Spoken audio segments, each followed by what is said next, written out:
এই রমাদানের একটা রমদন থেকে এসেছে। রমদন শব্দের আরেকটা অর্থ রয়েছে পুড়ে দেওয়া, জ্বালিয়ে দেওয়া, শেষ করে দেওয়া। তার মানে রমজান মাসটাকে রব্বুল আলামিন আমাদের জন্য অফারের মাস করে দিয়েছেন। এই অফারের মাসে আমাদের এই অফারটাকে ধারণ করতে হবে। অফার ছেড়ে দেওয়া যাবে নাকি? সবাইকে বলতে হবে ছেড়ে দেওয়া যাবে নাকি? সামনে যে রমজান মাস আসছে, এই রমজান মাসে আমাদের কর্মসূচি গ্রহণ করার দরকার আছে না নাই? এই শাবান মাসে নবীজি রমজান মাসের প্রস্তুতি নিয়ে নিতেন। শাবান মাসে নবীজি বেশি বেশি রোজা রেখেছেন। আমি আপনি রমজান যখন আমি আপনি পেয়ে গিয়েছি, অর্থাৎ আল্লাহ তো চাইলে এই মাহফিলটা আমার আপনার জন্য শেষ মাহফিল বানায় দিতে পারে, পারে কি পারে না? নবীজি এই জন্য সবসময় আল্লাহর কাছে ফরিয়াদ করতেন। যখনই শাবান মাস উপনীত হয়েছে, নবীজি শাবান মাসে দোয়া করেছেন।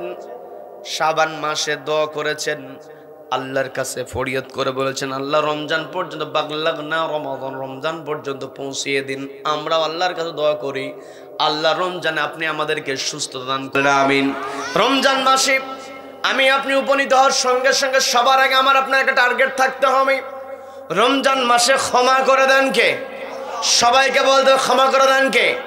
রমজান মাসে আমার আপনার এক নাম্বার কর্মসূচি হবে আমি আপনি ক্ষমা চাইবো কার কাছে?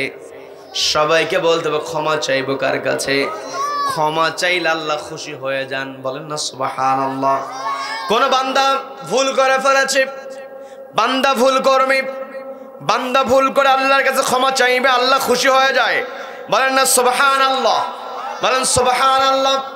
ক্ষমা যখন করা হয়, বান্দা যখন আল্লাহর কাছে ফরিয়াদ করে, আল্লাহর কাছে ইস্তেগফার পাঠ করে, তওবা করে, আল্লাহ মুহূর্তের মধ্যে তার গুনাহগুলো সওয়াবে পরিণত করে দেন, বলেন না সুবহানাল্লাহ, বলেন সুবহানাল্লাহ। মুসা আলাইহিস সালাতু ওয়াস সালাম, মুসা কালিমুল্লাহ বলা হয়, আল্লাহর সঙ্গে বেশি কথা বলেছেন। সরাসরি কি কথা বলেন? কি কথা বলেন? মুসা আলাইহিস সালাতু ওয়াস সালাম একদিন আল্লাহকে বলছেন, আল্লাহ এই পৃথিবীর সবচাইতে খারাপ মানুষটাকে, তাকে দেখতে চাই। আল্লাহ বললেন, তোমার সামনে দিয়ে যেই মানুষটা সবার আগে যাবে সকালবেলা, তুমি খেয়াল করবে ওই মানুষটা অপরাধী। যখন ওই অপরাধীকে দেখেছে, আবার আল্লাহর কাছে বলছে, আল্লাহ আপনি তো আমাকে অপরাধী মানুষকে দেখিয়েছেন, পাপী মানুষকে দেখিয়েছেন, আমি একটু নেককার মানুষকে দেখতে চাই। আউযু বিল্লাহি মিনাশ শাইতানির রাজীম। বিসমিল্লাহির রাহমানির রাহিম।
يصلون على النبي يا أيها الذين آمنوا صلوا عليه وسلموا تسليما اللهم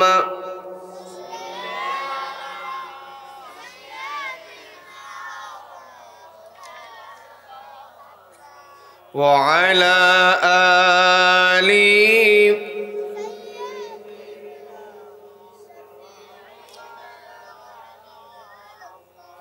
যে ফুল যুগ যুগান্তরে খুশবু ছড়ায় যে ফুল যুগ যুগান্তরে খুশবু ছড়ায় এঁকেছি সে ফুল মোরা এঁকেছি সে ফুল মোরা মনেরি কাবাই যে ফুল যুগ যুগান্তরে খুশবু ছড়ায় আল্লাহুম্মা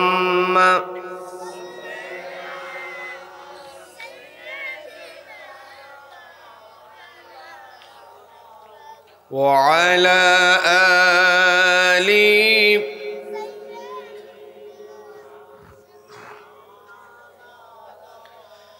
সবাই পড়ুন বালাগাল উলা বিকামালিহি কাশাফাত দুজা বিজামালিহি حسنت جميع خصاله صلوا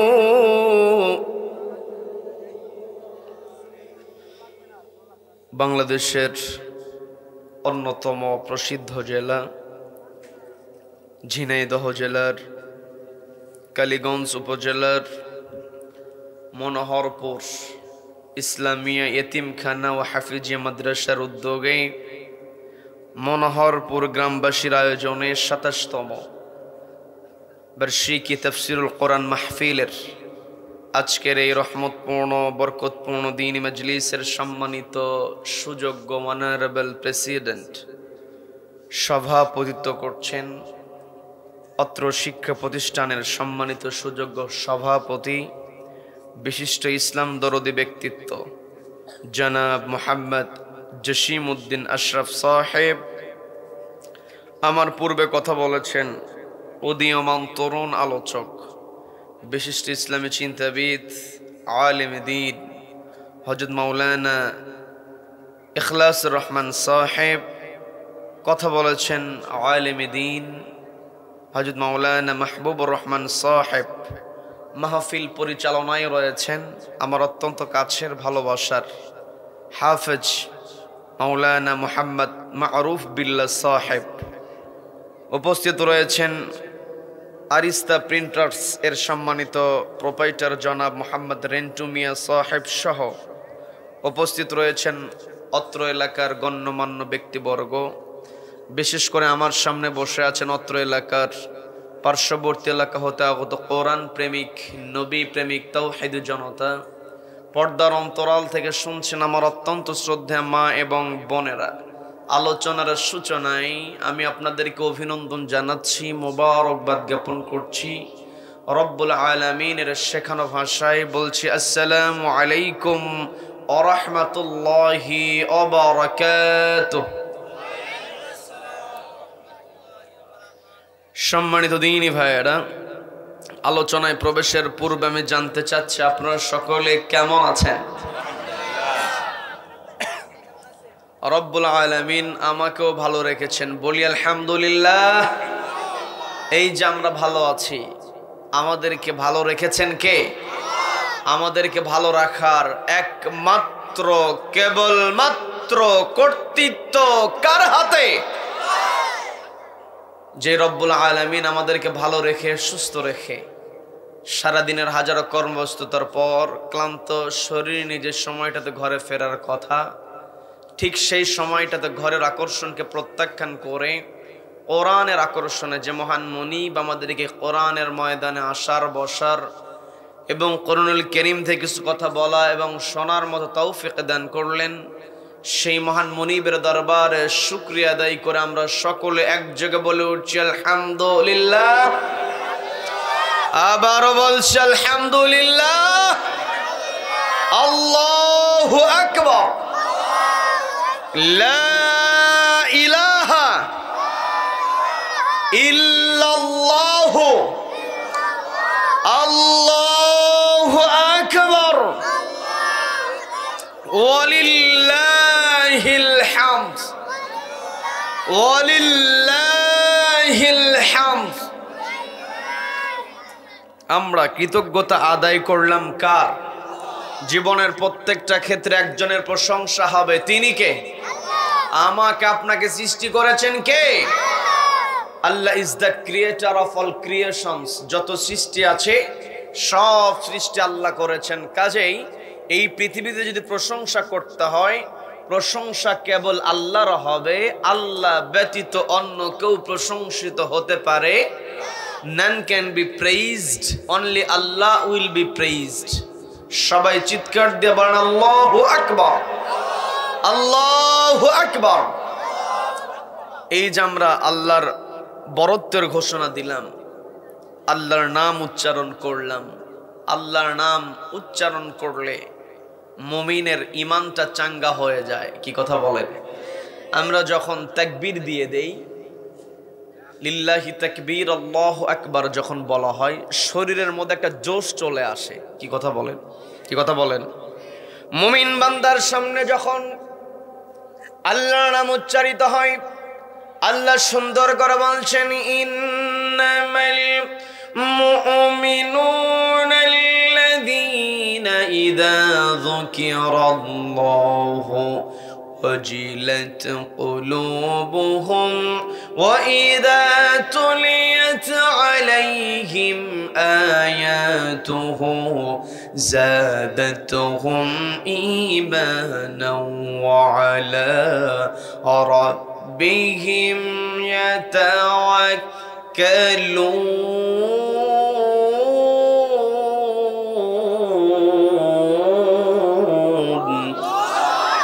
আল্লাহ বলছেন ইন্নামাল মুমিনুন, তারাই হলো মুমিন, আল্লাযীনা ইযা যুকিরাল্লাহ, যাদের সামনে আমি আল্লাহ আমার নাম উচ্চারিত হয়, ওয়াজিলাত কুলুবুহুম, অন্তরটা কেঁপে ওঠে।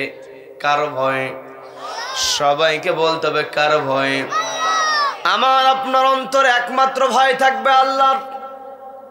আল্লাহর ভয় ছাড়া দুনিয়ার কাউকে আমি আপনি মুমিন হলে ভয় পাবো না। কি কথা বলেন? একমাত্র আল্লাহকে ভয় করতে হবে। এরপরে আল্লাহ রাব্বুল আলামিন বলছেন মুমিন বান্দার আরেকটা বৈশিষ্ট্য হলো ওয়াইদা তুলিয়াত আলাইহিম, যখন মুমিন বান্দার সামনে কোরআন থেকে তেলাওয়াত করা হয়, জাদাতুহুম ঈমানা, ঈমান বেড়ে যায়। বলেন সুবহানাল্লাহ। আমরা কোরআন শুনতে এসেছি, এই কোরআনের সংস্পর্শে যেই আসবে তার সম্মান মর্যাদা আছে না নাই? সবাইকে বলতে পারছে না নাই? এই কোরআনের সংস্পর্শী যার স্পর্শ হয়েছে, কোরআনের সঙ্গে যার সম্পর্ক হয়েছে, সে সম্মানিত হয়েছে। এই যে আজকে মনোহরপুর ইসলামিয়া ইতিমখানা হাফেজিয়া মাদ্রাসার ছাত্ররা পাগড়ি নিল, তাদেরকে সম্মাননা ক্রেস্ট দেওয়া হয়েছে। তাদেরকে দুনিয়াতে আমরা যে সামান্য সম্মান দিয়েছি, এই সম্মান চূড়ান্ত সম্মান নয়।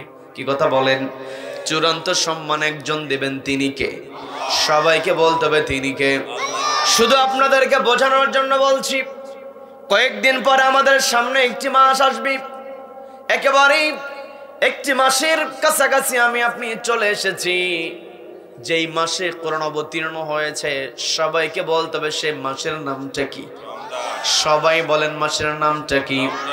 রমজান মাস সম্মানিত হয়েছে কোরআনের কারণে। কি কথা বলেন?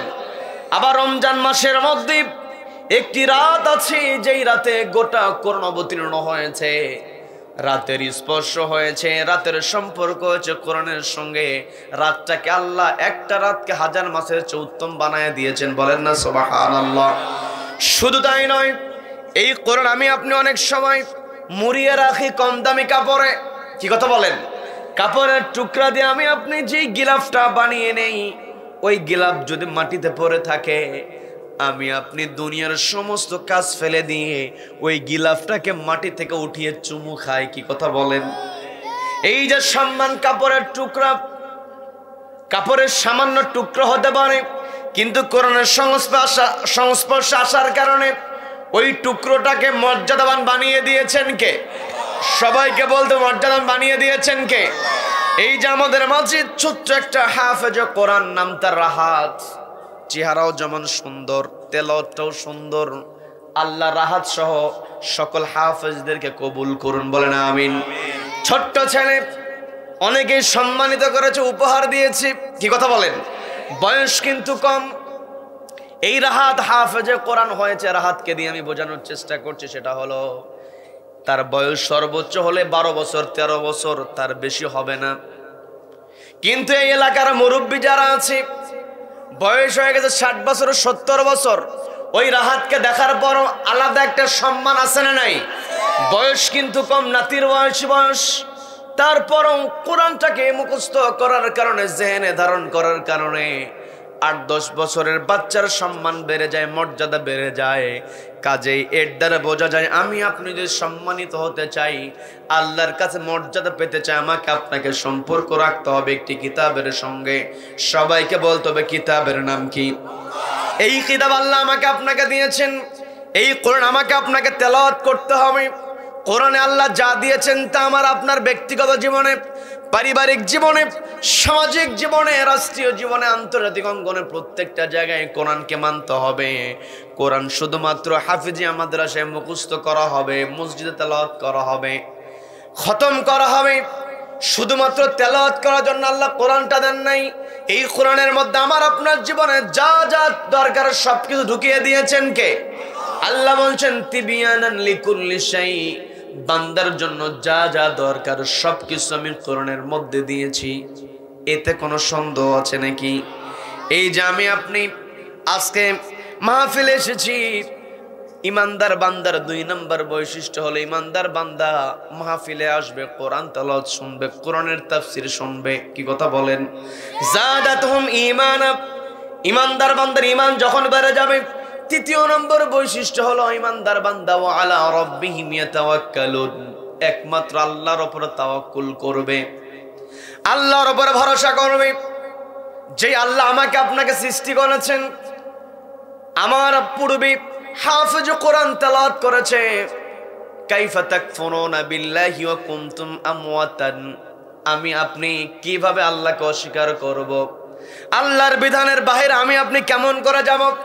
এই পৃথিবীতে আসার পূর্বে আমার আপনার কোনো অস্তিত্ব ছিল না। কি কথা বলেন? কি কথা বলেন? আমি আপনি এই পৃথিবীতে আসার পূর্বে আমি আপনি ছিলাম রূহের জগতে। রূহের জগতে আল্লাহ আমার আপনার কাছ থেকে স্বীকৃতি নিয়েছে। আল্লাহ আমাকে আপনাকে জিজ্ঞাসা করেছিলেন, আলাস্তু বিরাব্বিকুম, আমি কি তোমাদের প্রভু নই? আমাদেরকে যখন প্রশ্ন করা হয়েছে আমরা সমস্যারে বলেছিলাম, আল্লাহ বলছেন ক্বালু বালা, অবশ্যই আপনি আমাদের প্রভু। কি কথা বলেন? আল্লাহ আমাদের প্রভু। লা ইলাহা ইল্লাল্লাহ, আল্লাহর হুকুম ছাড়া কোনো হুকুম মানা যাবে না। কি কথা বলেন? একমাত্র আল্লাহর হুকুম মানতে হবে। আমি আপনি বলে দিয়ে এসেছি, রূহের জগতে আমি আপনি আল্লাহর কাছে কথোপকথন করেছি। কথোপকথন আমার আপনার মনে নাই, কিন্তু কথোপকথনটাকে কোরআনের মধ্যে রেকর্ড করে দিয়েছেন কে? এই কোরআনে যে আয়াতগুলো আছে, এই আয়াতের মধ্যে কোনো ভুল আছে নাকি? ভুল তো দূরের কথা, কোনো সন্দেহ নাই। There is no doubt. বলেন আল্লাহু আকবার। লা রাইবা ফি, এই কোরআনে যা আছে কোনো সন্দেহ নাই। সন্দেহ করার অবকাশ এই কোরআনের মধ্যে আল্লাহ দেন নাই। এই কোরআন আমি আপনি শুনতে এসেছি, এই কোরআনের মধ্যে আল্লাহ আমার আপনার চলার জন্য নীতি দিয়েছেন। আমি আপনি পৃথিবীতে চলতে গেলে নিয়ম নীতির দরকার আছে না নাই? সবাইকে বলতে হবে নীতির দরকার আছে না নাই? এই যে আজকের মাদ্রাসা, এই মাদ্রাসায় ভর্তি হতে গেলে একটা নীতি আছে না নাই? সবাইকে বলতে হবে আছে না নাই? এই নীতি আমাকে আপনাকে আল্লাহ দিয়েছেন। এই জন্য আল্লাহ বলছেন, আমার বান্দারা, তোমাদেরকে আমি যেই নীতিটা দিয়েছি এই নীতিকে তোমরা কেমন করে অস্বীকার করো। কাইফা তাকফুরুন। ছোট্ট ছেলে আবৃত্তি করেছে, ও যে তেলাওয়াতটা আবৃত্তি করেছে ওই আয়াতটাকে সামনে রেখে আলোচনা শুরু করো, বা বিরক্ত হবেন নাকি? বিরক্ত হবেন নাকি? কাইফা তাকফুরুনা বিল্লাহ, তোমরা কেমন করে আল্লাহকে অস্বীকার করো। ওয়া কুনতুম আমওয়াতান, তোমরা তো ছিলে মৃত।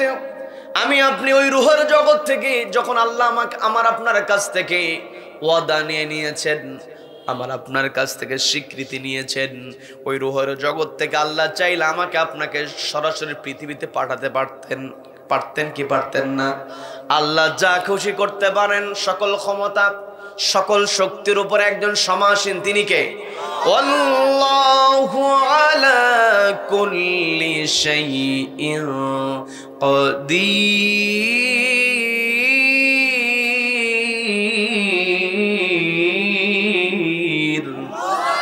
আল্লাহ হলেন সর্বময় ক্ষমতার অধিকারী, সকল শক্তি সকল ক্ষমতার একজন উৎস, তিনি কে?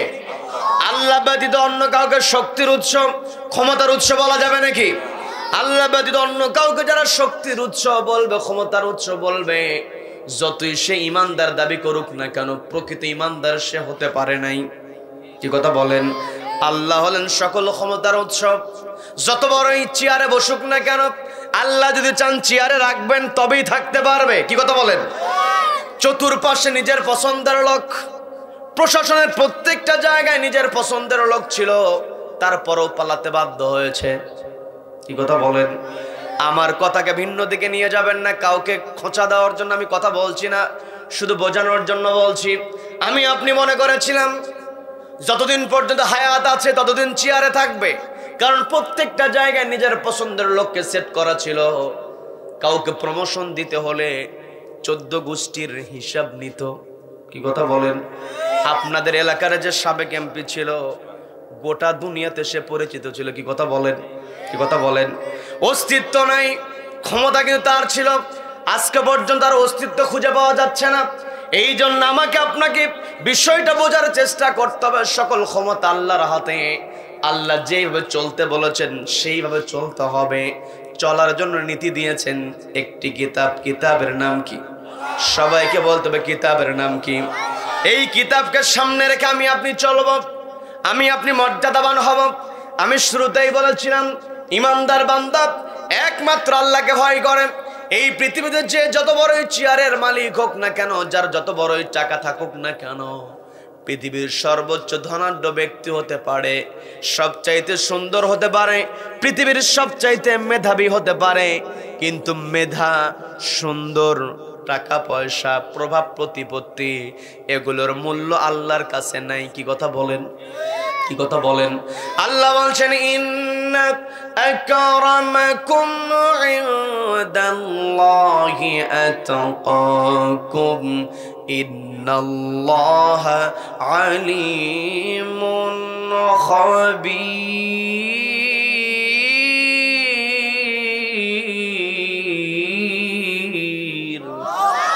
আল্লাহ বলছেন, ইন্না আকরামাকুম, তোমাদের মধ্যে তারাই সম্মানিত ইনদাল্লাহ, আমি আল্লাহ আমার কাছে, আতকাকুম, যার তাকওয়া যত বেশি হবে, ইন্নাল্লাহা আলিমুন খাবীর, আল্লাহ সর্ববিষয়ে খবর রাখেন। সকল খবর আল্লাহর কাছে আছে না নাই? কিরামা কাতিবিনা ইয়ালামুনা মা তাফআলুন।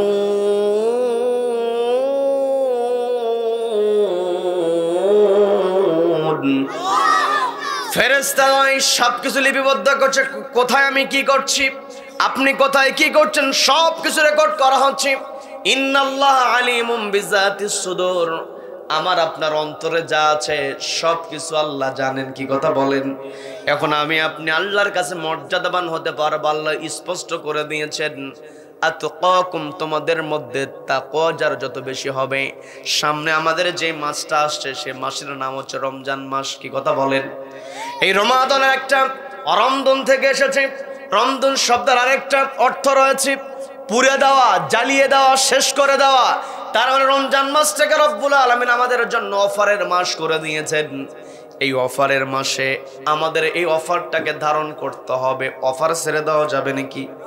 সবাইকে বলতে হবে ছেড়ে দেওয়া যাবে নাকি? সামনে যে রমজান মাস আসছে, এই রমজান মাসে আমাদের কর্মসূচি গ্রহণ করার দরকার আছে না নাই? এই শাবান মাসে নবীজি রমজান মাসের প্রস্তুতি নিয়ে নিতেন। শাবান মাসে নবীজি বেশি বেশি রোজা রেখেছেন। আমি আপনি রমজান যখন আমি আপনি পেয়ে গিয়েছি, অর্থাৎ আল্লাহ তো চাইলে এই মাহফিলটা আমার আপনার জন্য শেষ মাহফিল বানায় দিতে পারে, পারে কি পারে না? নবীজি এই জন্য সবসময় আল্লাহর কাছে ফরিয়াদ করতেন। যখনই শাবান মাস উপনীত হয়েছে, নবীজি শাবান মাসে দোয়া করেছেন।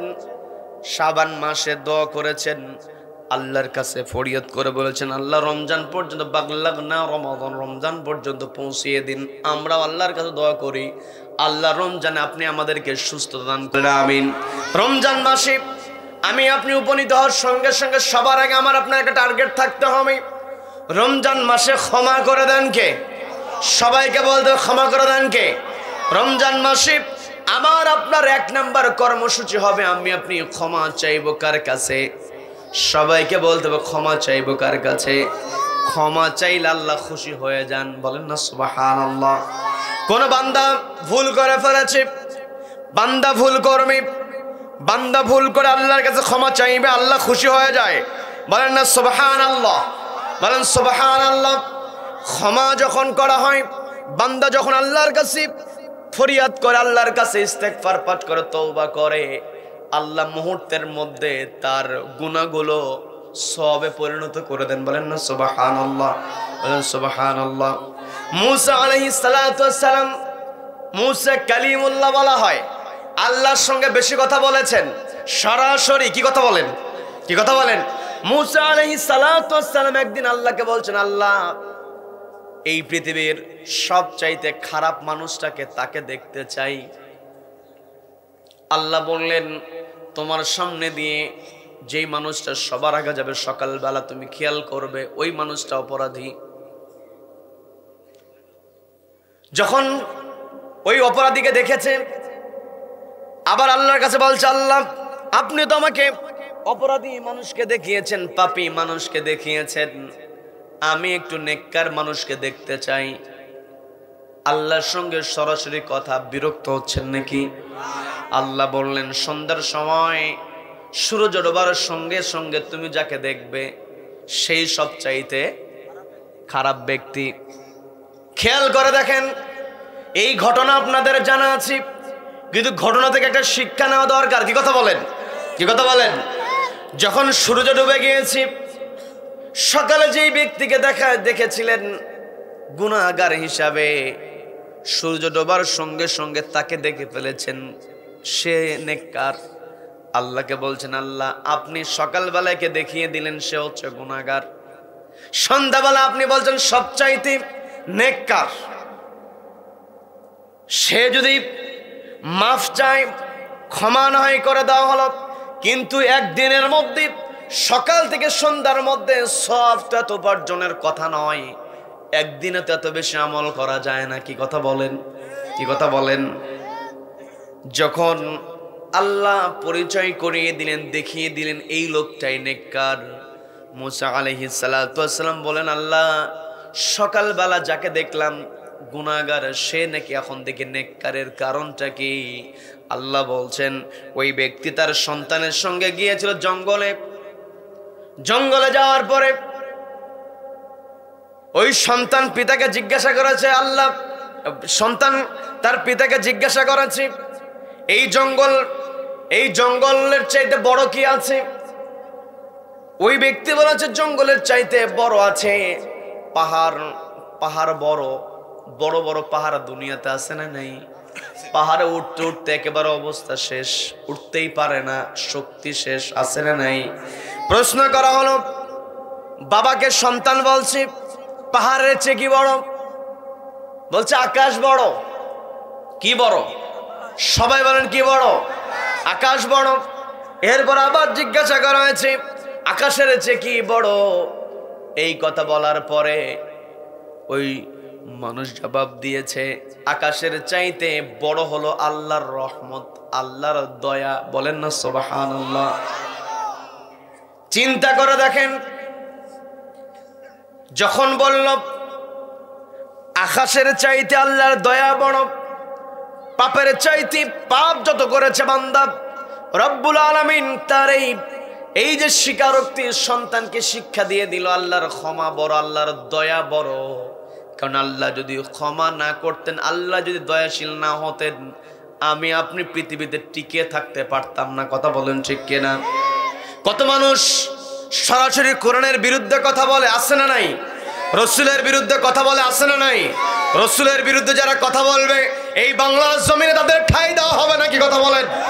একজন বেয়াদব, কুলাঙ্গার বেয়াদব, রাখাল রাহানা কি ধরনের তার নাম, ওকে দায়িত্ব দেওয়া হয়েছে বাংলাদেশের যেই পুস্তকগুলো ছাপানো হয়, বোর্ডের যে বইগুলো দেওয়া হয়, এনটিসিআরতে যেই মানুষটাকে দায়িত্ব দেওয়া হলো, এনটিআরসি, যেই জায়গা থেকে বই ছাপানো হয়, ওই জায়গায় কুলাঙ্গার বসে আছে, নবীজির বিরুদ্ধে কথা বলেছে। আমার দেশে নেতার বিরুদ্ধে কথা বললে বিচার হয়, বিচার করুক, আমাদের আপত্তি নাই। তবে আমাদের সবচাইতে ভালোবাসার মানুষ বিশ্বনবী জনাব মুহাম্মদুর রাসূলুল্লাহ সাল্লাল্লাহু আলাইহি ওয়াসাল্লাম, নবীজির বিরুদ্ধে যখনই কেউ কোনো কথা বলবে, দলমত নির্বিশেষে, নিজের বাবাকে গালি দিলে সহ্য করা যায়, নিজেকে গালি দিলে সহ্য করা যায়, কিন্তু নবীজিকে গালি দিলে সহ্য করা যায় না। কথা বলেন ঠিক কিনা? বাংলাদেশে এমন নিয়ম জারি করতে হবে, এটাকে বাস্তবায়ন করতে হবে।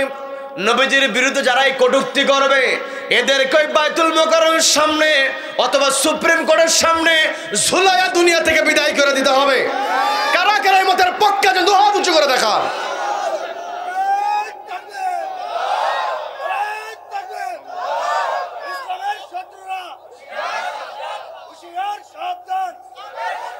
আল্লাহ আমাদেরকে কবুল করেন, বলেন আমিন। আল্লাহ যদি দয়া না থাকতো, যেই আল্লাহ নবীজির কষ্ট আল্লাহ সহ্য করতে পারেন না, বলেন সুবহানাল্লাহ, সেই নবীজিকে গালি দেয়। আল্লাহ যদি দয়াবান না হতেন, তাহলে গালি যাকে যে গালি দেয় তাকেও আল্লাহ ধ্বংস করতেন, গালি দেওয়ার পরে যারা চুপ থাকে তাদেরকে আল্লাহ ধ্বংস করে দিতেন। কি কথা বলেন? আল্লাহ দয়া আছে, এই জন্য ওই যে দয়ার কথাটা স্বীকার করেছে, আল্লাহ রাব্বুল আলামিন মুসা আলাইহিস সালাতু ওয়াস সালামকে জানিয়ে দিলেন, এই ব্যক্তি আমার দয়ার কথা বলেছে, আমার দয়া সে বুঝতে পেরেছে। দয়ার কথা স্বীকার করার কারণে সে তার নিজের পাপের কথা মনে করেছে। সন্তান যখন প্রশ্ন করেছে, নিজের বিবেককে সে জাগ্রত করতে পেরেছে, আমার কাছে ক্ষমা চেয়েছে, আমি তাকে ক্ষমা করে দিয়েছি। আমার বরত্ব স্বীকার করে নেওয়ার কারণে, আমার রহমতের বর্ণনা দেওয়ার কারণে আমি তার জিন্দেগির গুনাহ মাফ করে দিয়ে ওই গুনাহগুলোকে সবে রূপান্তরিত করে দিয়েছি। বলেন না সুবহানাল্লাহ। এইরকম ঘটনা আর একটা আছে। বিরক্ত হচ্ছেন নাকি? আমাদের ক্ষমা চাইতে হবে। কি কথা বলেন? রমজান মাস, আমার আপনার 1 নাম্বার কর্মসূচি হবে আল্লাহর কাছে বেশি বেশি ইস্তেগফার পাঠ করতে হবে। আমার আপনার নবী 70 মাররাত 70 বারের বেশি ক্ষমা চেয়েছেন একজনের কাছে। তিনি কে? সবাইকে বলতে হবে তিনি কে? মুসা আলাইহিস সালাতু ওয়াস সালামের এই ঘটনা আপনারা জানেন হয়তো, আবার স্মরণ করিয়ে দিচ্ছি। বিরক্ত হচ্ছেন নাকি? প্রচন্ড খরা, বৃষ্টি হয় না, বৃষ্টি দেন কে? সবাইকে বল, বৃষ্টি দেন কে? আল্লাহ যদি চান বৃষ্টি দিয়ে দিতে পারেন। আমি আপনি যতই আবহাওয়ার কথা বলি না কেন, আমি হয়তো স্টেজে আরো 10 থেকে 15 মিনিট পরে আসতাম, কিন্তু যখন দেখেছি বৃষ্টির ফোঁটা পড়েছে, আমি দ্রুত মঞ্চে চলে এসেছি। আল্লাহ বৃষ্টিটাকে বন্ধ করে দিয়েছেন, এই জন্য আবার শুকরিয়া করি, আলহামদুলিল্লাহ। বলে আলহামদুলিল্লাহ। দীর্ঘদিন কোনো বৃষ্টি হয় না। মুসা আলাইহিস সালাতু ওয়াস সালাম তিনি পয়গম্বর, তাকে সবাই বলছে তুমি একটু আল্লাহর কাছে ফরিয়াদ করো, আমরা সকলে মিলে আল্লাহর দরবারে হাত উঠাবো। আল্লাহর দরবারে হাত উঠানোর জন্য সকলে মিলে যখন আল্লাহর দরবারে হাত উঠিয়েছে, হাত উঠানোর পরে মুসা আলাইহিস সালাতু ওয়াস সালাম প্রচন্ড রোদটা আরো বেড়ে গিয়েছে, হাত ওঠানোর পূর্বে যে রোদ ছিল, হাত ওঠানোর পর রোদের তাপমাত্রা বেড়ে গিয়েছে, তীব্রতা বেড়ে গিয়েছে। মুসা আলাইহিস সালাতু ওয়াস সালাম বলছেন, আল্লাহ তোমার দরবারে হাত উঠালাম, তুমি কিসের কি তাপমাত্রা কমায়া দিবা? সেই জায়গায় তাপমাত্রা কমায়া না দিয়ে তাপমাত্রা বাড়িয়ে দিয়েছ।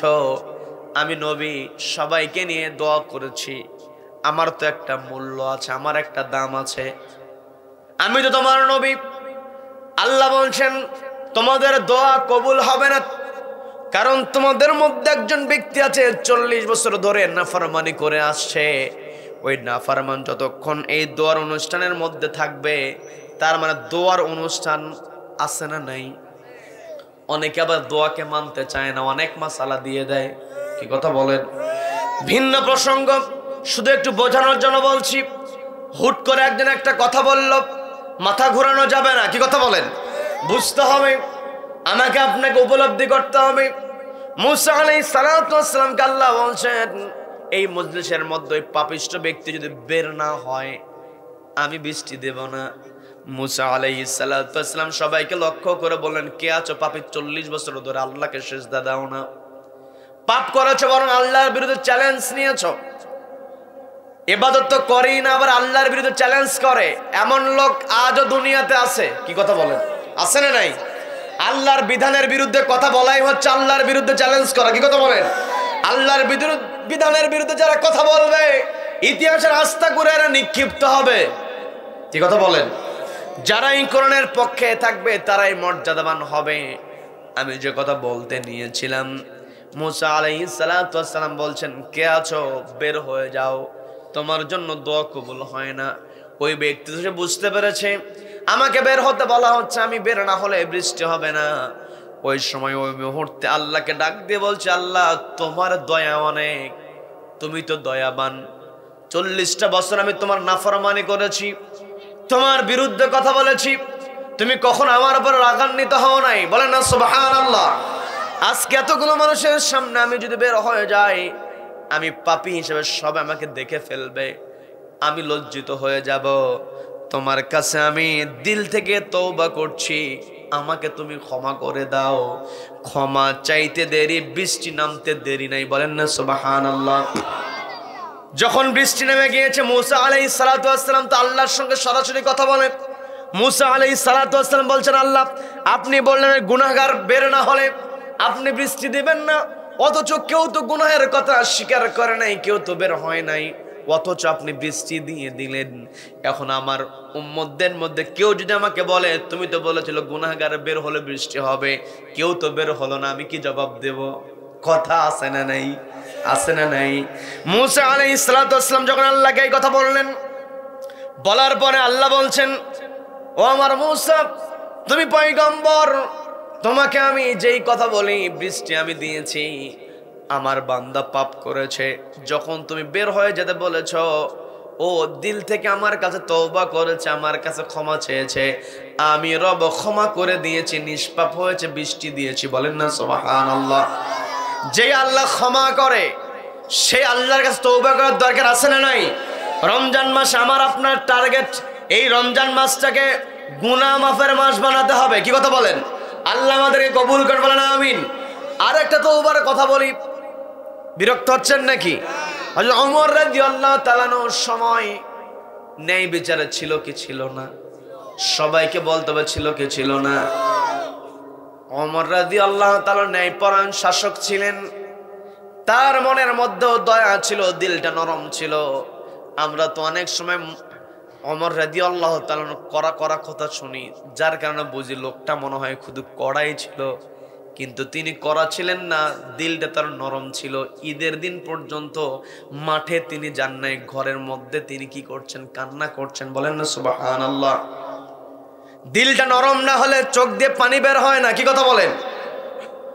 দিল যদি নরম না হতো, রাতের বেলা তিনি ঘুমাতে গিয়েছেন, বিছানায় পিঠটা ঠেকিয়েছেন, নবীজির কথা ফাল আমিরু রাইন আলান নাস, যারা আমির হবে, যারা নেতা হবে, যারা চেয়ারে বসবে, তারা হলো জনগণের দায়িত্বশীল। নবীজি স্পষ্ট বলেছেন, এই জনগণের দায়িত্ব নেওয়ার পরে এই চেয়ারটাকে যারা আমানত মনে করবে না, দুনিয়াতেও লাঞ্ছিত হবে, আখিরাতেও শাস্তি। কথা বলেন, কি কথা বলেন? এই চেয়ারটাকে কখনো নিজের মনে করা যাবে না। এই চেয়ার থেকে আল্লাহ ঘাড় ধাক্কা দিয়ে নামায় দিতে পারেন। কি কথা বলেন? নমরুদ চেয়েছিল ক্ষমতা টিকিয়ে রাখার জন্য। আমাদের জাতির পিতা ইব্রাহিম আলাইহিস সালাতু ওয়াস সালামকে অগ্নিকুণ্ডে পর্যন্ত নিক্ষেপ করেছিল চেয়ারটাকে টিকিয়ে রাখার জন্য। যেই মূসা আলাইহিস সালাতু ওয়াস সালামের ঘটনা আমরা শুনলাম, সেই মূসা আলাইহিস সালাতু ওয়াস সালামকে ঠেকানোর জন্য লক্ষ লক্ষ সে সন্তানকে হত্যা করেছিল ফেরাউন, কিন্তু শেষ পর্যন্ত চেয়ারকে রক্ষা করতে পেরেছে নাকি? আবু জেহেল চেয়েছিল নবীজিকে দাবিয়ে দেওয়ার জন্য, নবীজির কর্তৃত্বকে প্রতিষ্ঠিত হতে দেবে না, মক্কায় থাকতে দেয় নাই। নবীজি মক্কা থেকে মদিনায় গিয়েছেন, তারপরও ষড়যন্ত্র করেছে। কি কথা বলেন? ওই ষড়যন্ত্র করার কারণে রব্বুল আলামিন আবু জেহেলকে এমন করে সাইজ করলেন, বড় কোনো যোদ্ধা দিয়ে সাইজ করেন নাই, ছোট্ট দুইজন বালক মাআজ এবং মুআওয়াজ। কি কথা বলেন, কি কথা বলেন? তার মানে চেয়ারের বড়াই করে কোনো লাভ নাই। চেয়ারে যদি আল্লাহ রাখেন কেবল থাকতে পারে, প্রশাসনে নিজের পছন্দের লোক রাখতে পারে না, তারা পালাতে বাধ্য করে। কথা বলেন ঠিক কিনা? সম্মানিত বন্ধুগণ, আমি যে কথা বলতে নিয়েছিলাম, এই চেয়ারটাকে যদি আমানত মনে করা হয়, মানুষ শান্তিতে থাকবে। কি কথা বলেন? ওমর রাদিয়াল্লাহু তাআলার কথা বলছিলাম। ওমর রাদিয়াল্লাহু তাআলা তিনি একবার যাচ্ছেন রাস্তা দিয়ে, মদিনার উপকূল দিয়ে তিনি যাচ্ছেন, মদিনা শহরের পাশ দিয়ে তিনি যাচ্ছেন। একটা যুবক হাতের মধ্যে মদের বোতল। মদ খাইলে মাথা ঠিক থাকে নাকি? ঠিক থাকে। মদ যারা খায় এদের মাথা ঠিক থাকে না, সেন্স ঠিক থাকে না। আর মদ যারা খায় তারা আল্লাহকে ভয় করে না। আল্লাহকে ভয় করলে কেউ মদ খেতে পারে না। কথা বলেন, কি কথা বলেন? আমার দেশের যুব সমাজকে ধ্বংস করে দেওয়ার জন্য মাদকের কারবার আছে না নাই? সবাইকে বলতে হবে কারবার আছে না নাই? আমাদের যুব সমাজকে ধ্বংস করার পায়তারা আজ থেকে নতুন নয়। আমি আপনি স্বাধীন হয়েছি, আমার আপনার স্বাধীনতা এসেছে 47 সালে। প্রথম স্বাধীনতা এসেছে ব্রিটিশদের কাছ থেকে, আমরা স্বাধীন হয়েছি। ব্রিটিশরাও টিকতে পারে নাই, কারণ এই পৃথিবীতে কেউ ক্ষমতার বড়াই করে টিকতে পারবে না। কারণ শুরুতেই বলেছে সকল ক্ষমতা কার হাতে? সবাইকে বলতে হবে কার হাতে? ব্রিটিশদেরকে খেদানো হয়েছে। ব্রিটিশরা আমাদের এই উপমহাদেশ ছেড়ে চলে যেতে বাধ্য হয়েছি। ব্রিটিশরা চলে গিয়েছে, এরপরে পাকিস্তানিরা আমাদের উপরে চেপে বসেছিল। তারা আমাদের যথাযথ মূল্যায়ন করে নাই, তারা আমাদের উপরে জুলুম করেছে। 71 আমরা ঝাঁটা পেটা করে ওদেরকে বিদায় করেছি। কি কথা বলেন, কি কথা বলেন? তবে কষ্টের সঙ্গে কথা বলতে হয়, 47 আমাদের পাশের যেই দেশ, যারা আমাদেরকে ডমিনেট করতে চায়, আমাদেরকে উপরে চেপে বসতে চায়, আমাদের কাছ থেকে সুবিধা নিতে চায়, এই অপকৌশল ষড়যন্ত্র আছে না নাই? সবাইকে বলতে পারছে না নাই? এরা সব সময় যুব সমাজকে টার্গেট করেছে। ওদের আগ্রাসন যুবকদেরকে ওরা কখনো দাঁড়াতে দেয় নাই। এই দিনে 47 সালে ব্রিটিশ চলে গেলেও ভারতের আগ্রাসন ছিল। 71 সালেও ভারতে আগ্রাসন ছিল। গত জুলাই পর্যন্ত ভারতীয় আগ্রাসন ছিল শক্তভাবে দাঁড়ানো। তবে যুবকেরা যখন সচেতন হয়েছে, আন্দোলন করেছে, ওই ভারতীয় আগ্রাসন নড়বড়ে হয়েছে। কথা বলেন ঠিক কিনা? এই যুবকদের ব্যাপারে আমাদের সচেতন হতে হবে। আমার যুবক ভাইদেরকে বলছি, যুবকেরা মাদকের কাছে যাওয়া যাবে না, নেশার কাছে যাওয়া যাবে না। কথা বলেন ঠিক কিনা? কয়দিন আর শক্তি আছে, কয়দিন আর বাঁচবেন? এই জায়গায় আমার সামনে মুরব্বীরা বসে আছেন, আমার এখানে শ্রদ্ধাভাজন মুরব্বী বসে আছেন। তারও তো যৌবন কাল ছিল, শক্তি ছিল, একাই বস্তা ঘাড়ের উপরে উঠিয়েছে। কি কথা বলেন, কি কথা বলেন? এখন চলতে গেলে হাতের মধ্যে লাঠি লাগে, পাশের সহযোগিতা লাগে। কি কথা বলেন? শক্তি চলে যাবে। আমার যুবক ভাইদের দৃষ্টি আকর্ষণ করে বলছি, আমার পর্দালের মা বোনদের দৃষ্টি আকর্ষণ করে বলছি, মা কথাগুলো বোঝার চেষ্টা করেন। আপনাকে মা আমি ডাক দিয়ে বলছি, আপনাকে আপনার সন্তান হিসেবে বলছি, আপনাকে আমি আপনার ভাই হিসেবে আপনাকে বলছি, একটু বোঝার চেষ্টা করেন। সন্তান কেমন করে গড়ে তোলেন? সন্তান যেন একজনকে ভয় করে। তিনি কে? সবাইকে বলতে হবে তিনি কে? মা আপনি আল্লাহকে ভয় করবেন, সামনে রমজান মাস আসছে, গোটা বাড়িটাকে কোরআনের বাড়ি বানাতে হবে। কি কথা বলেন, কি কথা বলেন? বেশি বেশি কোরআন তেলাওয়াত। কিন্তু কষ্ট নিয়ে বলতে হয়, মায়েরা রোজা রাখে, আবার ইফতারি তৈরিতে খুবই পটু। কি কথা বলেন? বন্দা, তারপরে বুট, পেঁয়াজি, এগুলো নিয়ে কাজ করতে করতে আমার মা ক্লান্ত। কখন আল্লাহর কাছে ক্ষমা চাইবে, নামাজ পড়বে, সে হুঁশ থাকে না। কি কথা বলেন, কি কথা বলেন? আবার আমার এখানে পুরুষ ভাইরা যারা আছেন তাদেরকে বলছি, রমজান মাসে আপনার পরিবারের মহিলারা তারা একটু কষ্ট করে, আপনি যখন একটু সুযোগ পাবেন আপনি একটু সহযোগিতা করেন। কি কথা বলেন, কি কথা বলেন? রমজানে সহযোগিতা করবেন। আল্লাহ এটাকে 70 থেকে 700 গুণ নয়, আল্লাহ এটাকে বৃদ্ধি করার জন্য আল্লাহ নিজের কাছে রেখে দিয়েছেন। বলেন না সুবহানাল্লাহ। একটা নফল করলে 70টা ফরজ হয়ে যায়। বলেন না সুবহানাল্লাহ। তার মানে পরিবারের সহযোগিতা করার দরকার আছে না নাই? আমি যে কথা বলতে নিয়েছিলাম, যুবক হাতের মধ্যে কি? মদের বোতল। মা আপনাকে আমি ডাক দিয়ে বলছি, সন্তান কেমন করে গড়ে তোলেন, সন্তান যেন মদের কাছে না যায়, সন্তান যেন মসজিদে যায়, সন্তান যেন কোরআনের সঙ্গে থাকে। যেই ব্যক্তি কোরআনের সঙ্গে সম্পর্ক রাখে ওই ব্যক্তি কখনো মদখোর হতে পারে না। কথা বলেন ঠিক কিনা? মদের বোতল নিয়ে যখন হযরত ওমরের সামনে পড়ে গিয়েছে, হযরত ওমরের সামনে যখন পড়েছে কলিজায় পানি নাই। কি কথা বলেন? ওমর রাদিয়াল্লাহু তাআলা আসাদহুম ফি আমরিল্লাহি ওমর। ওমর রাদিয়াল্লাহু তাআলা আল্লাহর বিধান বাস্তবায়নে সর্বোচ্চ কঠোর। তিনি কঠোর হয়েছেন কোন সময়?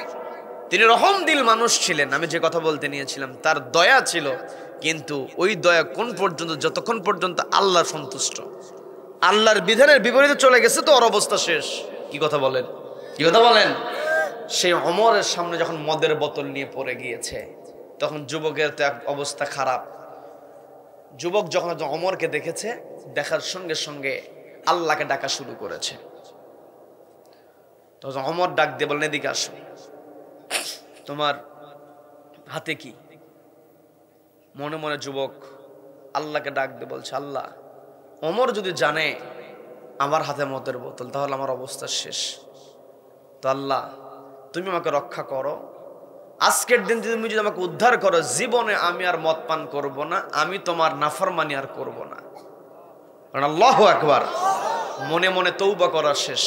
তৌবা করলে খুশি হয়ে যান কে? আমি কিন্তু আপনাদেরকে বলছিলাম, রমজান মাসে আমি আপনি প্রথম যে কাজটা করব, বেশি বেশি তৌবা করব, ইস্তেগফার করব। কার কাছে? রমজান মাস পেলাম কিন্তু গুনাহ ধরাতে পারলাম না। নবীজি কোনো সময় কারো ধ্বংস কামনা করেন নাই, কিন্তু রমজান পাওয়ার পরেও যদি কেউ গুনাহ ঝরাতে না পারে, তার ব্যাপারে নবীজি ধ্বংস কামনা করেছেন। বলেন নাউযুবিল্লাহ। এই জন্য রমজান মাসে আমাদের প্রথম টার্গেট থাকবে, আমি আপনি আল্লাহর কাছে ক্ষমা চাইব।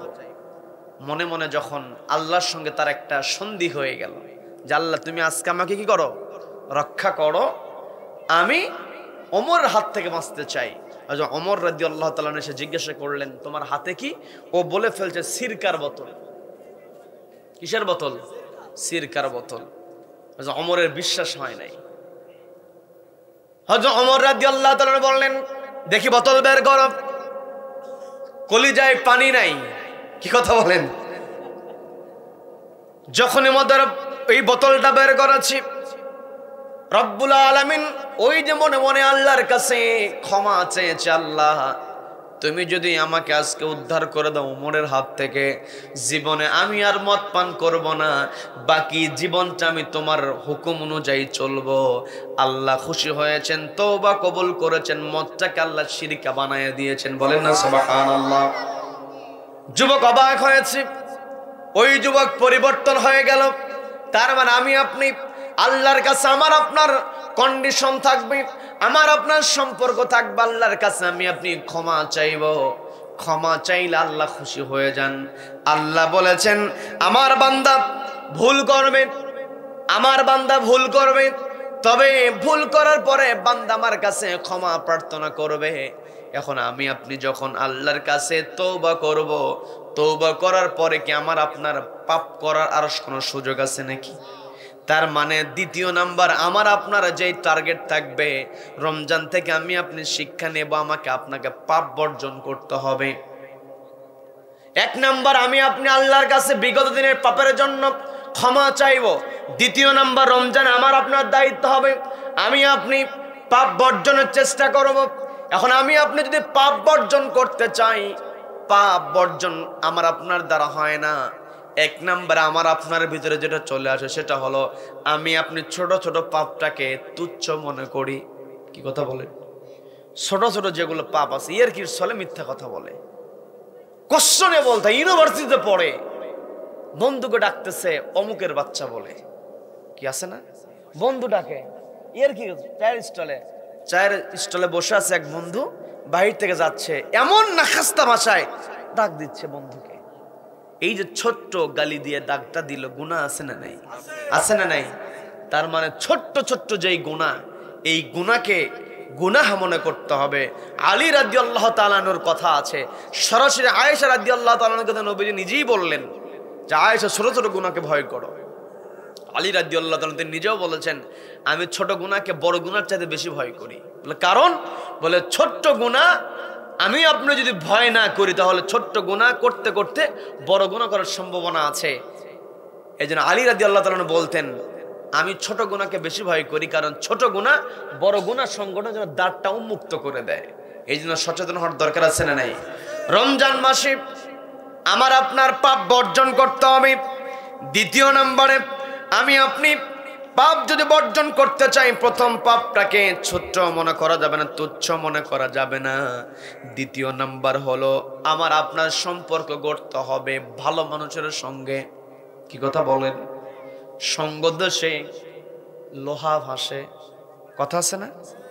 সঙ্গ দোষে লোহা ভাসে। আবার শেখ সাদির একটা কবিতা আছে, ওই মৃগ নাবি কস্তুরী কাদার মধ্যে ছিল, কাদাও সুঘ্রাণ হয়েছে, বলেন না সুবহানাল্লাহ। দেখবেন আপনি যখন আতরের দোকানে যাবেন আপনার আতর লাগাতে হবে না। আমি যখন শুরু করেছি, শুরুতে আমার জসিম ভাই হাতের মধ্যে আতর লাগায় দিয়েছে, আতরের সুঘ্রাণ আছে না নাই? আছে না নাই? যে মানুষ আতর ব্যবহার করে তার সঙ্গে থাকলে আপনি একটু ঘ্রাণ পেয়ে যান। কি কথা বলেন? এই জন্য আমাকে আপনাকে পাপ বর্জন যদি করতে চাই তাহলে যারা পাপ করে না তাদের সঙ্গে সম্পর্ক করতে হবে। কি কথা বলেন? পাপীদেরকে এড়িয়ে চলতে হবে। এর মানে এই না যে পাপীদের কাছ থেকে বিচ্ছিন্ন হয়ে যাব, তা নয়। পাপীদেরকে সংশোধনের কাজ আমার আপনার করতে হবে।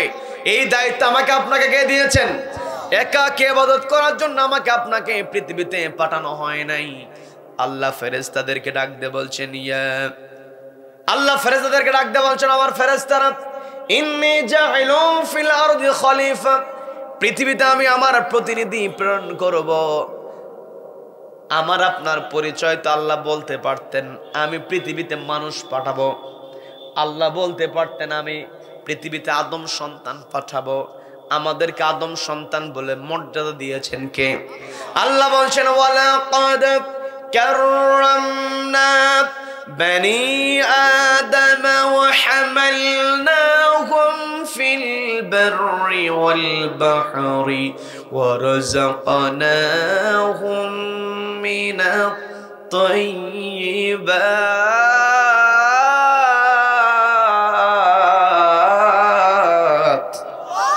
আল্লাহ বলছেন ওয়ালাকাদ কাররামনা বনি আদম, আদম সন্তানকে আমি সম্মানিত করেছি। এই জায়গাতে আল্লাহ আমাকে আপনাকে বলেন আদম সন্তান। কোন কোন জায়গায় আল্লাহ আমাকে আপনাকে সরাসরি ডাক দিয়ে বলছেন ইয়া আইয়ুহান নাস, মানুষ বলেছেন। আবার সূরার নাম দিয়েছেন সূরা ইনসান। সূরা ইনসান আরেকটা নাম আছে সূরা দাহর। সূরার নাম ইনসান দেওয়া হয়েছে, সূরার নাম নাস দেওয়া হয়েছে। আল্লাহ তো বলতে পারতেন, ফেরেশতাদেরকে বলতে পারতেন পৃথিবীতে আমি নাস পাঠাবো, মানুষ পাঠাবো, আদম সন্তান পাঠাবো, কিন্তু আল্লাহ তা করলেন না। আল্লাহ বলছেন ইন্নী জাইলুন ফিল আরদি খলিফা, পৃথিবীতে আমি আমার খলিফা পাঠাবো। সবাইকে বলতে হবে কি বলেছেন, কি পাঠাবেন? সবাই বলেন কি পাঠাবেন? খলিফা। তার মানে খলিফার দায়িত্ব আমার আপনার উপরে আছে না নাই? নিজে ভালো কাজ করব, অপরকে ভালো কাজ করার কথা বলতে হবে, এটা আমার কথা নয়।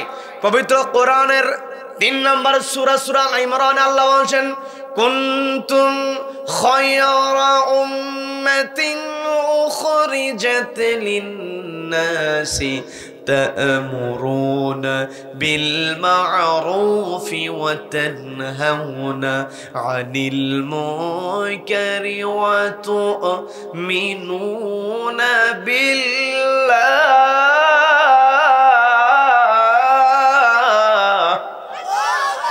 আল্লাহ বলছেন তোমরা উত্তম জাতি, বোঝার চেষ্টা করবেন, তোমরা উত্তম জাতি। উখরিজাত লিন্নাস, তোমাদেরকে বের করা হয়েছে মানুষের জন্য, মানুষের জন্য যাদেরকে বের করা হয়েছে। আল্লাহ বলছেন তা'মুরুনা বিল মা'রুফ, মানুষের জন্য বের করা মানে হলো খেলাফতের দায়িত্ব পালন করা, খলিফা হিসাবে সৎ কাজের আদেশ দেওয়া। ওয়া তানহাউনা আনিল মুনকার, অসৎ কাজে বাধা প্রদান করা। কি কথা বলেন? এই কথা বলেন। আমার আপনার দায়িত্ব আল্লাহ দিয়েছেন, খলিফা হিসাবে কাজ করতে হবে।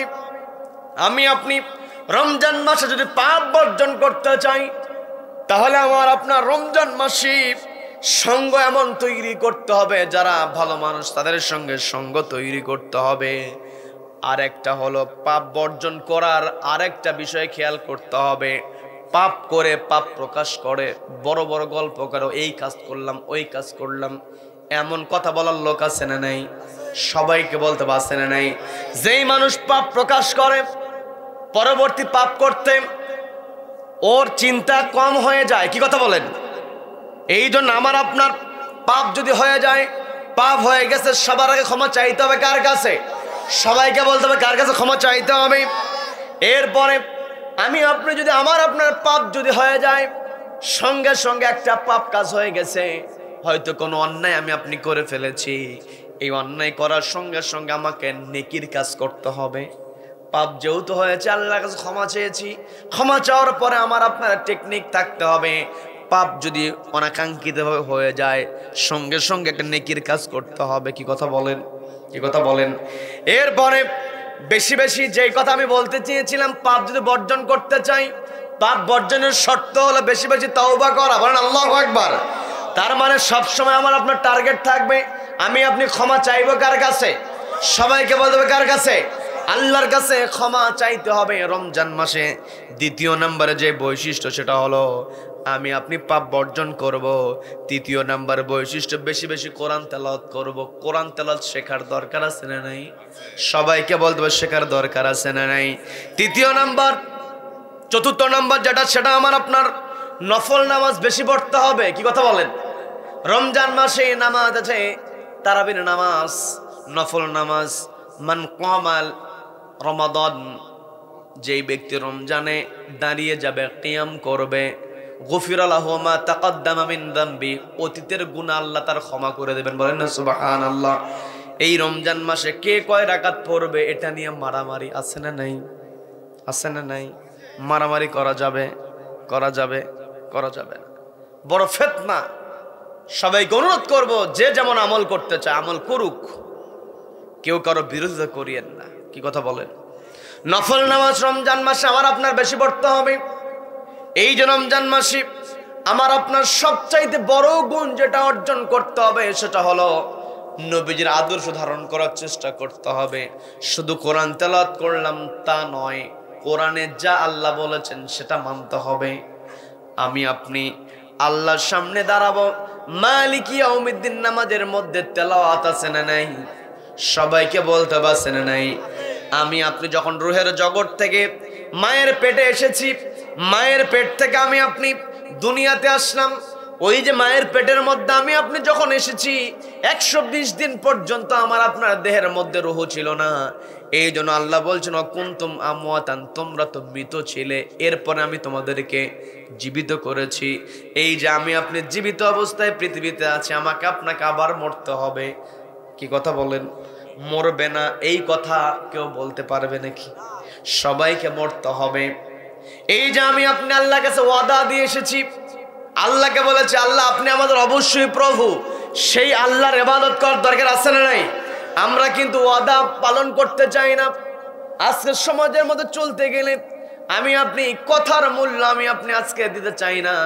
হেলায় খেলায় আমি আপনি ওয়াদাটাকে একেবারে ধ্বংস করে ফেলি।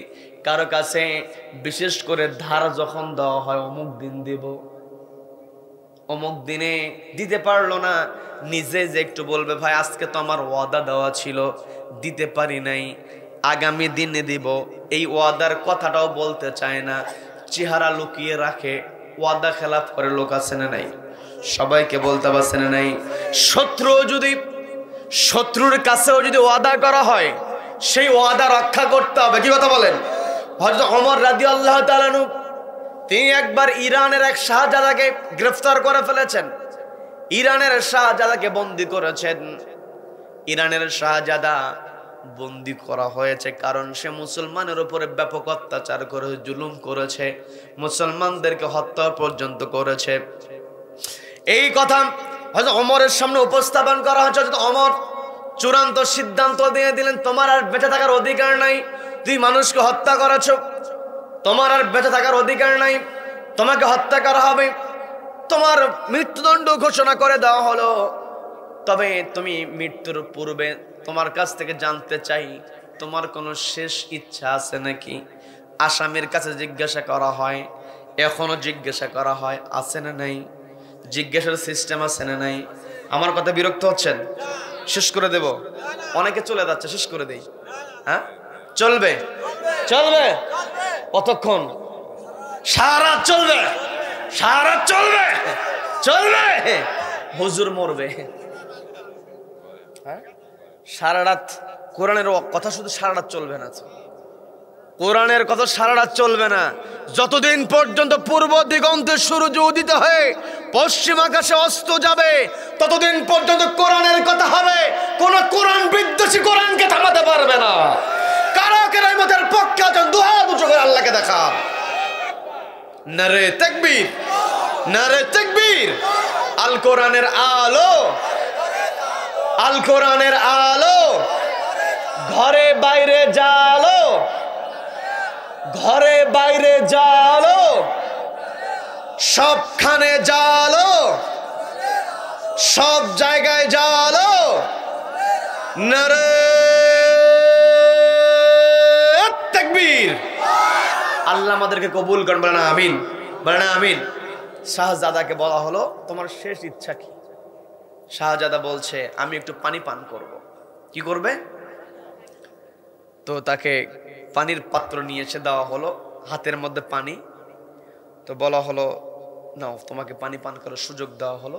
পাত্র হাতে নিয়ে ও আর পানি পান করে না। তাকে বলা হলো দ্রুত তোমার পানিটা তুমি পান করো, তোমার মৃত্যুদণ্ড কার্যকর করা হবে। তো শাহজাদা বলছে আমি যে পানি পান করব আমার ভয় হচ্ছে, আমি পানি পান করতে নিলেই আমার ঘাড় যখন একটু কাত হবে, কারণ আমি আপনি যখন পানি পান করি অর্থাৎ যদি পেয়ালার মধ্যে যদি থাকে একটু হলেও কি করতে হয়? কাট করতে হয়। গ্লাস হলেন আপনি এরকম করবেন, কিন্তু পেয়ালা যখন হয় একটু হলেও কাল্লা কি করতে হয়? চুমুক দিয়ে যখন খাওয়া হয় তখন কিন্তু কাট করতে হয়। তো পানির তো পেয়ালা দেওয়া হয়েছে। তো বলা হলো আমি যখন চুমুক দিতে যাব আমার গর্দানের উপরে যদি তলোয়ার দিয়ে দেওয়া হয়, আমি এই ভয় পানি পান করছি না। হয়তো ওমর বলছেন তুমি নির্ভয় পানি পান করো, যতক্ষণ না পর্যন্ত তুমি এই পানি পান না করবে ততক্ষণ তোমাকে কেউ হত্যা করবে না, তুমি নির্ভয় পানি পান করো। তো শাহজাদা বলছে আমি এই পানি পান না করলে, এই পানি পান না করলে আমার মৃত্যু হবে না, এটা কি আপনি বলছেন? বলে হ্যাঁ বলছি। বুঝিয়েন? বলে হ্যাঁ তুমি পানি পান করো, এরপরে তোমার মরণ হবে। এই কথা বলার সঙ্গে সঙ্গে পানির পাত্রের পানি মাটিতে ফেলে দিচ্ছে। ফেলে দেওয়ার পরে বলছে ওমর আপনি কিন্তু একটা কথা বলেছেন যে এই পানি পান না করা পর্যন্ত আমার মৃত্যু কার্যকর হবে না। তো এই পানি তো মাটিতে পড়ে গেছে, এই পানিতে পান করতে পারলাম না। আপনার নাকি সত্যবাদী, আপনি নাকি ওয়াদা পালনকারী, দেখি আপনি আমাকে কি ছেড়ে দেন নাকি হত্যা করেন। আপনি বলেছিলেন এই পানি, সেই পানি তো মাটির মধ্যে চলে গেছে, এটা তো পান করার কোনো সুযোগ নাই। কৌশল আছে না নাই? আছে না নাই? এখন তার ফাঁসি হলো নাকি ছেড়ে দিল, এটা শুনবেন নাকি মোনাজাত দেব? শুনবেন না কারা কারা? সবাই শুনবেন। তবে শোনার আগে তো আমার পূর্বে ইখলাসুর রহমান ভাই একটা দায়িত্ব দিয়ে গেছে, হুজুর শেষের দিকে আপনি একটু চেষ্টা করেন। আমার কাছে কয়েকজন একটু বলেন মাদ্রাসার উন্নতির জন্য, কয়েকজন বলবেন। এরপরে পুরো আলোচনা, রমজানে আরো কিছু কিছু কাজ আমার আপনার করতে হবে। 4টা কাজের কথা বলেছি। কয়টা কাজ? সবাই বলেন কয়টা? আরো 4টা কাজের কথা বলবো। এই কাজের কথা বলে বাকি ঘটনা ফিনিশিং দিয়ে আমরা চলে যাব। এর পূর্বে কয়েকজনকে চাচ্ছিলাম, অনেকেই মাত্র তখন কতজন ছিল? 130 পার ছিল, 137 ছিল। তবে 37-এর মধ্যে 100 টাকাও ছিল, 200 টাকাও ছিল, আবার 1000 টাকাও ছিল। তো আমরা একটু আরো কয়েকজনকে চাচ্ছিলাম 37, 137 একটা ফিগার হলো না। তো একটু ফিগার দান করানোর দরকার আছে না নাই? একটু জিকির করি লা ইলাহা। তুমি কেমন করে সম্পত্তিটা অর্জন করেছো? অফিমা আনফাকাহু, তোমার যে সম্পদ হয়েছে সম্পদ কোথায় ব্যয় করেছো? হালাল সম্পদ, আল্লাহর সন্তুষ্টি চিত্তে ব্যয় করতে হবে। আমি আপনি সম্পদ করলাম, হালাল উপার্জন করলাম, বৈধ উপার্জন করলাম, কিন্তু ওই সম্পদ, ওই অর্থটাকে যদি আমি আপনি খারাপ কাজে ব্যয় করি, প্রশ্ন করবেন কে? সবাইকে বলতে প্রশ্ন করবেন কে? তার মানে আল্লাহর সামনে আমার আপনার দাঁড়াতে হবে। এই মাদ্রাসা আপনার দান করবেন, এই মাদ্রাসা আমি আপনি থাকবো না। এই মাদ্রাসা যতদিন থাকবে আমি আপনি মাদ্রাসার অবকাঠামোতে যদি আমি আপনি অবদান রাখতে পারি, দুনিয়াতে থাকবো না, আখেরাতে থাকবো। অর্থাৎ কবরটা হলো আখেরাতের প্রথম ঘাঁটি। কি কথা বলেন? কি কথা বলেন? কবরে আমি আপনি থাকবো যদি আমি আপনি মসজিদ মাদ্রাসায় দান করতে পারি। ওই দিন যখন প্রশ্ন করা হবে ফিমা আনফাকাহু, কোথায় ব্যয় করেছো, আমি আপনি যদি বলতে পারি আল্লাহ মাদ্রাসায় দিয়েছি, মসজিদে দিয়েছি, গরিব মানুষকে উপকার করেছি, এই জবাব আমাকে আপনাকে জান্নাতে নিয়ে যাবে। আল্লাহ কবুল করেন, বলেন আমিন। সম্মানিত দিনী ভাইরা, এই কোরআনের সঙ্গে সম্পর্ক করব, সম্পর্ক করার দরকার আছে না নাই? সামনে রমজান মাস, এই রমজান মাসে আমি আপনি বেশি বেশি আল্লাহর কাছে ইস্তেগফার করব। দ্বিতীয়ত, রমজান মাসে পাপটাকে বর্জন করব। তৃতীয়ত, আমার আপনার রমজান মাসে বেশি বেশি কোরআন তেলাওয়াত করতে হবে। কি কথা বলেন? কি কথা বলেন? রমজান মাসে বেশি বেশি কোরআন তেলাওয়াত করব, বেশি বেশি নফল নামাজ পড়ব। রমজান মাসে বেশি বেশি জিকির করতে হবে। ও আমার পর্দার মা বোনেরা, আপনি যখন রান্না করবেন, আপনাকে দৃষ্টি আকর্ষণ করে বলছি, খেয়াল করে বুঝবেন। আপনি রমজান মাসে বেগুনি বানান, আপনি রমজান মাসে বুট তৈরি করেন, ইফতার তৈরি করছেন, আপনি যদি ওই ইফতার তৈরির সময় একবার সুবহানাল্লাহ বলেন, এক রমজান মাসে আপনি সুবহানাল্লাহ বলবেন, অন্য মাসে 70 বার পড়লে যে সব হতো, আমল নামায় আল্লাহ থেকে সব যুক্ত করে দেবেন। বলেন না সুবহানাল্লাহ। এই জন্য রমজান মাসে আমি আপনাকে দৃষ্টি আকর্ষণ করে বলছি, আপনি আপনার পরিবারের যে কাজটাই করবেন, আপনার ঠোঁটে থাকবে সুবহানাল্লাহ, আলহামদুলিল্লাহ, লা ইলাহা ইল্লাল্লাহু, আল্লাহু আকবার। মা বোনদেরকে আল্লাহ জিকির করার তৌফিক দান করবেন, আমিন। আল্লাহর নামে জিকির করবেন। রমজান মাসে মা আপনি যখন সুবহানাল্লাহ বলার প্র্যাকটিস করবেন, এই রমজানে প্র্যাকটিস করবেন, দেখবেন রমজান চলে যাবে, তারপরও রমজানের প্র্যাকটিস আছে না নাই? রমজানের রোজা চলে যায়, রমজানের রোজার পরে এমন হয় ঈদের দিনে হঠাৎ করে পানি পান করতে নিলেই একটু থমকে যাই। কি কথা বলেন? কি কথা বলেন? এই জন্য রমজান মাসটাকে আল্লাহ আমাদের জন্য অফারের মাস বানিয়ে দিয়েছেন। রমজান মাসে আমি আপনি আল্লাহর জিকির করব, কোরআন তেলাওয়াত করব। রমজান মাসে সত্যবাদী হওয়ার চূড়ান্ত একটা সুযোগ। মিথ্যা কথা বলা যাবে নাকি? সত্যবাদী হতে হবে। রমজান মাসে ওয়াদার ব্যাপারে সচেতন হতে হবে। আমি যেই ঘটনা বলতে নিয়েছিলাম, যখন ওই ইরানের শাহজাদা বলল পানি তো মাটির মধ্যে পড়ে গিয়েছে, এখন আমার কি হবে? তুমি তো ওয়াদা দিয়েছ। ওমর রাদিয়াল্লাহু তাআলা আনহু তিনি একটু চুপ হয়ে গেলেন। কি করবেন? ঘোরতর শত্রু মন বলছি এ তো চালাকি করেছে, অতএব একে কি করি, এখনই শেষ করে দেই। আবার চিন্তা করছেন, আমি তো মুখ দিয়ে বলেছি এই পানি পান না করলে তোমাকে হত্যা করা হবে না, যতক্ষণ না তুমি পানি পান করবে ততক্ষণ তোমাকে মারা হবে না। আমি নিজেই বলেছিলাম, আমি তো রাষ্ট্রের সর্বোচ্চ চেয়ারে বসেছি, মুসলমানদের প্রতিনিধিত্ব আমি করি। আমি যে এই কথা বলেছিলাম, আমি যদি সেই কথাকে রক্ষা না করি, তাহলে মুসলমানদের আমি খলিফা, আমি প্রতিনিধিত্ব করি, আমি তো মিথ্যাবাদী হয়ে যাব, ওয়াদা খেলাপকারী হয়ে যাব। ইরানের শাহজাদাকে লক্ষ্য করে বললেন, আমার মন চাচ্ছে, আমার নফস চাচ্ছে তোকে আমি হত্যা করি, কিন্তু নফসের মধ্যে তো আমার কোনো কর্তৃত্ব যদি আমি ঢুকায় দেই, আল্লাহর বিধানের বিপরীতে যদি চলে যায়, আমার এই কর্তৃত্বের জন্য আল্লাহর কাছে আমাকে জবাব দিতে হবে। যেহেতু আমি বলেছিলাম পানি পান না করলে তোকে হত্যা করা হবে না, যেহেতু বলেছিলাম পানি তুই পানিতে ফেলে দিয়েছিস, কৌশল করেছিস, যা তোকে মাফ করে দিলাম। বলেন সুবহানাল্লাহ। যখনই মাফ করে দেওয়া হলো, ইরানি শাহজাদা সে তো অবাক হয়ে গেছে, কারণ তাদের মধ্যে তো ওই ওয়াদা পালনের কোনো কিছুই ছিল না। ইরানি শাহজাদা অবাক হয়ে গেল, সে তার ভুলটাকে বুঝতে পেরে ইরানের শাহজাদা হযরত ওমরকে লক্ষ্য করে বলছেন, এতদিন তো আমি ছিলাম ভুলের মধ্যে, আমার তোমাদের ব্যাপারে ভুল ধারণা ছিল, আমরা তো মনে করেছিলাম তোমরা আগ্রাসী, তোমরা নির্দয়, কিন্তু আজকে তো প্রমাণ পেয়েছি তোমরা আল্লাহর হুকুম মানতে গিয়ে সর্বোচ্চ প্রাধান্য আল্লাহর হুকুমকে দিয়ে থাকো, নিজেদের নফসকে তোমরা নিয়ন্ত্রণ করো আল্লাহর হুকুম দিয়ে। বলেন না সুবহানাল্লাহ।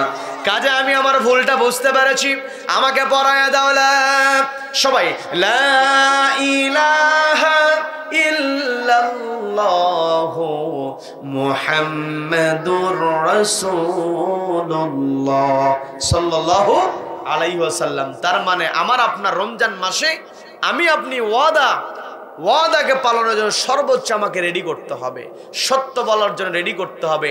আমি আপনি রমজান মাসে বেশি বেশি নফল নামাজ পড়ব, কোরআন তেলাওয়াত করব, আল্লাহর কাছে বেশি বেশি ক্ষমা প্রার্থনা করব। রব্বুল আলামিন গোটা রমজানে এই সমস্ত কাজ করে রমজানের জন্য আমরা গুনাহ ঝরায় নিতে পারি।